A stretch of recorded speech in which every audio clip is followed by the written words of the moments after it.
Hani Amra, merci d'être avec nous. Vous exposez votre série Reconstruction.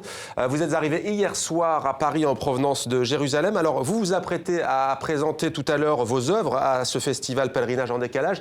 Qu'est-ce qui vous a incité à participer à cet événement culturel? Qu'est-ce qui vous a plu?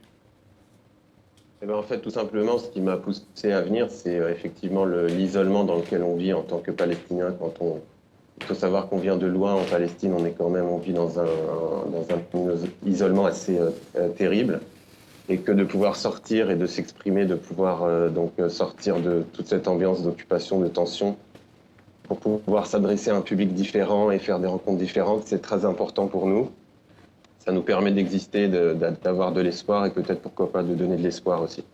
Alors, vous explorez la photographie, Hani Amra, à travers le montage et le collage notamment. Quelle est votre démarche artistique? Comment travaillez-vous?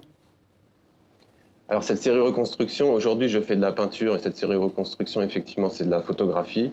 Et c'est des photos que je prends au préalable et ensuite que je reconstitue, que je découpe comme les pièces d'un puzzle et que je recompose afin de donner une image, une interprétation différente, de pouvoir créer un monde différent dans lequel je vis, et donc d'essayer de dépasser la réalité en même temps, sans l'ignorer totalement, mais en l'intégrant dans mon travail.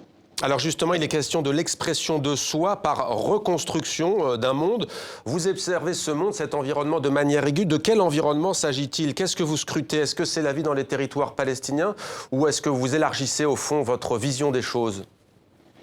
Alors en fait, le travail, c'est ce qu'il y a d'un peu plus flagrant en Palestine, c'est la transformation du paysage au quotidien.